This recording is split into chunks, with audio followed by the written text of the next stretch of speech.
अस्सलाम वालेकुम students, welcome back to my YouTube channel. आज मैं डिफेंस मैकेनिज़्म को डिस्कस करूंगी। 11 डिफेंस मैकेनिज़्म और एग्जांपल्स के साथ मैं उनको डिस्कस करूंगी आज इस वीडियो में।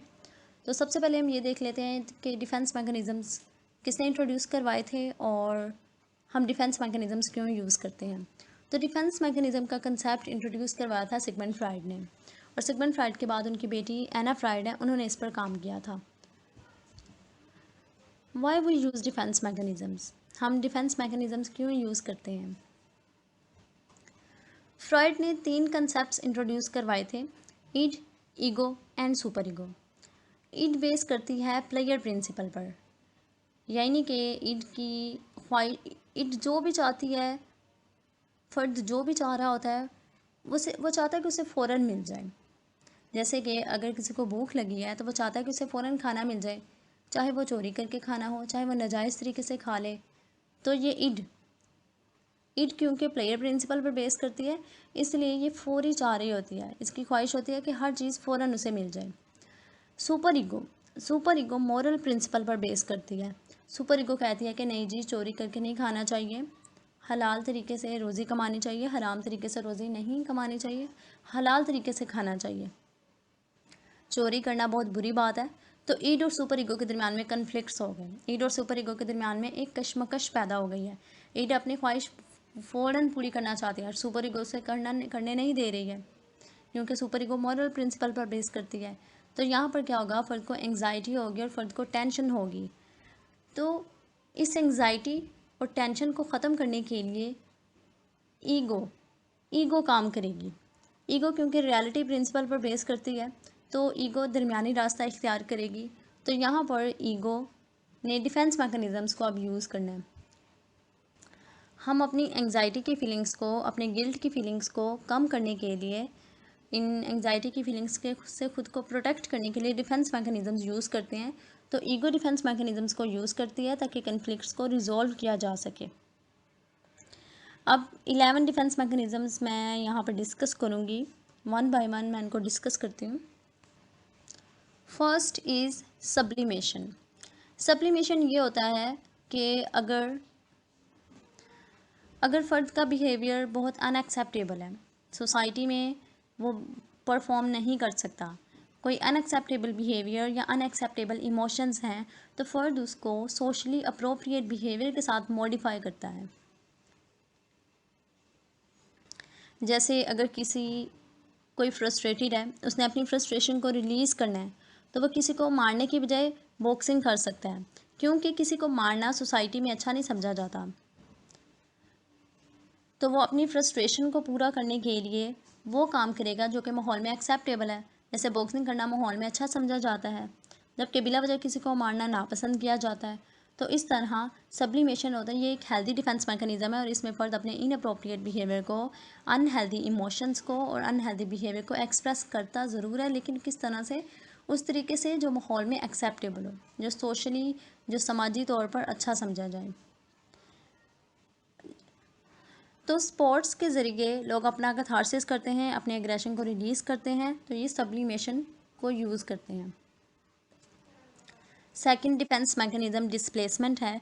डिस्प्लेसमेंट में ये होता है कि आप किसी एक ऑब्जेक्ट से, किसी एक सिचुएशन से, जो आपकी फीलिंग्स हैं, आपका बिहेवियर है, उसको आप दूसरे लोगों तक किसी दूसरी चीज़ में ट्रांसफ़र कर रहे होते हैं।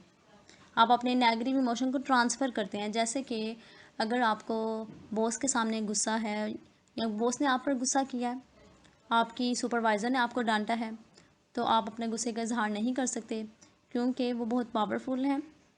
तो आप क्या करेंगे, आप घर जाएंगे और अपने बीवी बच्चों पर गुस्सा करेंगे। एक बच्चा जो कि स्कूल में उसको काफ़ी डांट पड़ी है अपनी टीचर से, तो घर आकर अपने छोटे सिबलिंग को, अपने छोटे बहन भाई को मारेगा, क्योंकि इसमें ये होगा कि वो अपनी फ्रस्ट्रेशन को रिलीज़ करने के लिए कोई जो उससे कम पावरफुल पर्सन होगा, वो उस पर अपने कैथारसिस को रिलीज़ करेगा, उस पर अपनी फीलिंग्स को और अपने इमोशंस को एट्रीब्यूट करेगा, ट्रांसफ़र करेगा। आपने अक्सर देखा होगा कि अगर कोई मदर है, कि जैसे आपके मदर और फादर के दरमियान झगड़ा हुआ है, और मदर आपकी अपने इमोशंस को उस वक्त एक्सप्रेस नहीं कर पा रही है, वो गुस्सा नहीं कर पा रही है सामने, तो वो क्या करेगी कि अपने जो सबसे छोटा बच्चा होगा उस पर गुस्से का इजहार करना शुरू कर देगी, उसे डांटेगी। तो ये डिस्प्लेसमेंट है। थर्ड डिफेंस मैकेनिज्म डिनाइल है।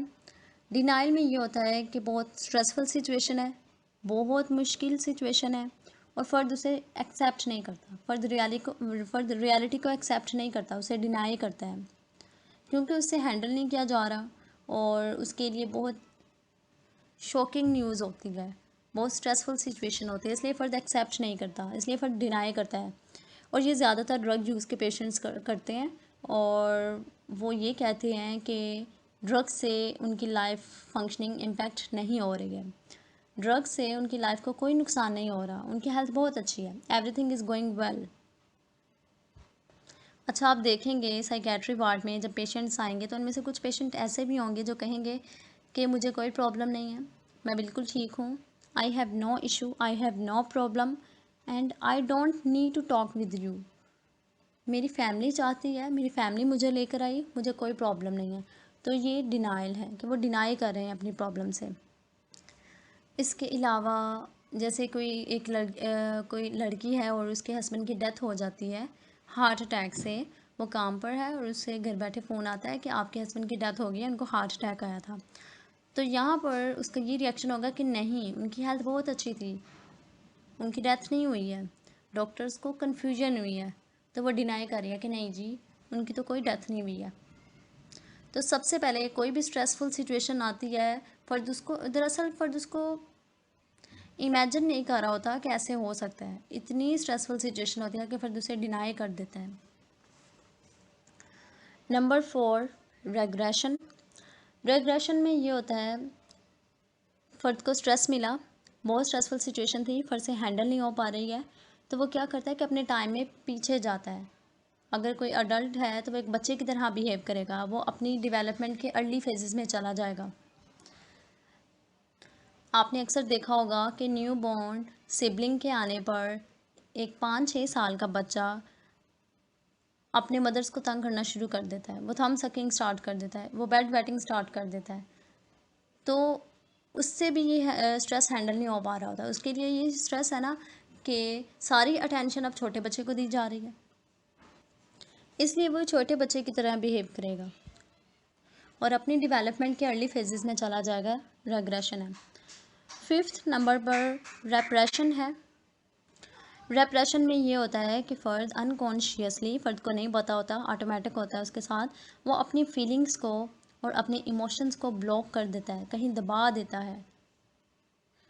जैसे कि एक्सीडेंट के बाद आपको एक्सीडेंट का कुछ भी याद नहीं है, वो सारी सिचुएशन भूल गई है, तो आप रिप्रेस करते हैं, स्ट्रेसफुल सिचुएशन को आप रिप्रेस करते हैं।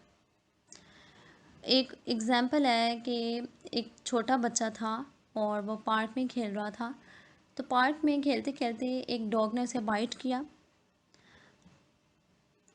अब वो ये भूल जाएगा कि डॉग ने उसे बाइट किया था, वो बड़ा हो चुका है, उसे बिल्कुल याद नहीं है कि डॉग ने उसे बाइट किया था, उससे डॉग का फोबिया हो गया। जब डॉग को देखता है तो वो भाग जाता है, उसे डरता है, फोबिया डेवलप कर लेता है। ये भी डिप्रेशन है कि उसने जो स्ट्रेसफुल सिचुएशन थी उसको भूल गया है। एक और केस है, एक बच्चे का केस है कि उसके पेरेंट्स ने उसे अब्यूज़ किया और जब बच्चा बड़ा हो गया उसे कुछ भी याद नहीं कि उसके पेरेंट्स ने उसे अब्यूज़ किया था, लेकिन उस बच्चे का अपने वालिदैन के साथ बिहेवियर अच्छा नहीं है, उसका उनके साथ रिलेशनशिप नहीं बन रहा अच्छे से, एक हेल्दी रिलेशनशिप को वो डेवलप नहीं कर पा रहा। तो ये भी डिप्रेशन है कि उसे ये सारे अब्यूज़ की हिस्ट्री भूल चुकी है। 6th नंबर पर रिएक्शन फॉर्मेशन है। रिएक्शन फॉर्मेशन में ये होता है कि फ़र्द अपनी फीलिंग्स को और अपने इमोशंस को, जो फ़र्द की अपनी असल इमोशंस और असल फीलिंग्स होती हैं, उनके ऑपोजिट बिहेव करता है, अपनी असल इमोशंस अपनी फीलिंग्स को एक्सप्रेस नहीं करता। जैसे कि अगर वो किसी को पसंद करता है तो उसके सामने ऐसा बिहेव करे कि वो उसे नापसंद करता है। अगर किसी पर गुस्सा है तो गुस्सा करने की बजाय उसके साथ बहुत नरमी के साथ अच्छे से पेश आ रहा है। जैसे आपने देखा होगा सास बहू का आपस में एक ऐसा बिहेवियर होता है, एक दूसरे को चाहे नापसंद भी करती हों तो एक दूसरे के सामने जब होती हैं तो बहुत अच्छे से एक दूसरे के साथ बिहेव करती हैं, एक दूसरे के साथ अच्छे से पेश आती हैं। तो ये रिएक्शन फॉर्मेशन है कि अपनी फीलिंग के ऑपोजिट और अपने बिहेवियर, जो आप बिहेवियर शो करना चाह रहे हैं उसके ऑपोजिट बिहेवियर करते हैं, तो ये रिएक्शन फॉर्मेशन है। सिक्स्थ हो गया। इसके बाद सेवंथ है फैंटेसी। फैंटेसी में ये होता है कि जब कोई बैड फीलिंग हमें परेशान करती है, हमारी ईगो को हर्ट करती है, तो हम माइंड में वो ख्यालात लेकर आते हैं जिससे हम अच्छा फील करें। हम फैंटेसी यूज़ करते हैं, हम डे ड्रीमिंग करते हैं। जैसे कि एक बच्चा है, उसे पढ़ना लिखना बिल्कुल पसंद नहीं है, तो वो एक बहुत बड़ा बिजनेसमैन और एक बहुत पावरफुल पर्सन के तौर पर ख़ुद को इमेजिन करता है कि मैं फ्यूचर में इस तरह होऊंगा। एक बहुत गरीब शख्स है, वो अपनी गुर्बत का सामना नहीं कर पा रहा, उसे हैंडल नहीं हो रही है अपनी गुर्बत, तो वो क्या करता है, वो इमेजिन करता है कि एक दिन इसके पास बहुत सारा पैसा होगा, वो सबसे अमीर तरीन शख्स होगा। डे ड्रीमिंग करता है। Number 8 projection. Projection defence mechanism. इसमें ये होता है कि हम अपनी फीलिंग्स, हम अपनी अनवांटेड थॉट्स और अनवांटेड फीलिंग्स को दूसरे पर्सन पर प्रोजेक्ट करते हैं। जैसे कि अगर मुझे किसी से नफ़रत है तो मैं ये कहूँ कि उस शख्स को मुझसे नफ़रत है, दरअसल मैं ख़ुद उससे नफ़रत करती हूँ। I think he hates me, I think she likes me, जबकि मैं ख़ुद उस शख्स को पसंद करूँ या उस शख्स से नफ़रत करूँ। तो इसमें हम अपनी खामियां और अपनी खूबियां दूसरे में देखते हैं, दूसरों में प्रोजेक्ट करते हैं, प्रोजेक्शन कहलाता है। Number 8 is rationalisation. जब फ़र्द कोई मिस्टेक करता है तो वह एक्सक्यूज़ से जस्टिफाई करने की कोशिश करता है, लॉजिक ढूंढने की कोशिश करता है, ख़ुद को ठीक साबित करने की कोशिश करता है, तो ये रैशनलाइजेशन कहलाता है। ये उन लोगों में होता है जिनकी पर्सनैलिटी जो बहुत स्टबर्न होते हैं, जो बहुत ज़िद्दी होते हैं, जो जो स्ट्रेस में होते हैं और जिनकी लिमिटेड क्वालिटीज़ होती हैं, जिनमें लिमिटेड एबिलिटीज़ होती हैं। जैसे कि अगर किसी को कोई टास्क प्रोवाइड किया गया था, कोई काम करने को दिया गया था और वो काम उससे नहीं हुआ, उससे ख़राब हो गया है, तो वो ये कह दे कि ये नेचुरल डिज़ास्टर की वजह से ख़राब हुआ है, ये मैंने ख़राब नहीं किया। अच्छा, एक बच्चा है, वो इम्तिहान में फ़ेल हो जाता है, तो वो टीचर को ब्लेम करता है कि उसने पेपर अच्छे से चेक नहीं किए थे, दूसरों को ब्लेम करना स्टार्ट कर देता है, हालांकि अपनी इस बात को नहीं मानता कि उसने पेपर ही अच्छा नहीं किया था। ये कहने की बजाय कि मेरा पेपर अच्छा नहीं हुआ था, ये कहना कि टीचर ने पेपर ठीक से चेक नहीं किया। अच्छा, इसके अलावा आपने सुना होगा ग्रेप्स आर सोर। ग्रेप्स आर सोर बोले जाते हैं, ये क्यों बोला जाता है? लूमड़ी ग्रेप्स तक पहुंच नहीं पाई थी, तो उसने अपने फेलियर को एक्सेप्ट करने की बजाय ये कहना शुरू कर दिया कि अंगूर खट्टे हैं। उसने उसने ये इल्ज़ाम अपने सर नहीं लिया कि मैं ये काम नहीं कंप्लीट कर पाई, दूसरों पर इल्ज़ाम लगा दिया। ये रैशनलाइजेशन कहलाता है। नंबर 10 पर आइडेंटिफिकेशन है। आइडेंटिफिकेशन में ये होता है कि अनकॉन्शियसली हम दूसरों के बिहेवियर को कॉपी करना स्टार्ट कर देते हैं ताकि लोग हमें एक्सेप्ट करें, हमें रिजेक्ट ना करें। जैसे क्लास में स्टूडेंट का अपनी फेवरेट टीचर को कॉपी करना, उनके बिहेवियर को फॉलो करना। अच्छा, लोगों का अपने फेवरेट हीरो के स्टाइल को कॉपी करना, ड्रेसिंग स्टाइल को कॉपी करना, ये आइडेंटिफिकेशन कहलाता है। 11th defence mechanism is acting out. जब फ़र्द को किसी वजह से एंग्जाइटी होती है तो वो एक्टिंग आउट करता है। यहाँ पर अपने बिहेवियर को, अपनी फीलिंग्स को वो एक्सप्रेस कर रहा है, किस तरह से, अपने एक्शन के साथ, तो वो रिएक्शन शो करना शुरू कर देता है। जैसे अगर कोई शख्स किसी के साथ नाराज़ है तो उससे ये नहीं कहेगा कि मैं आपसे नाराज़ हूँ।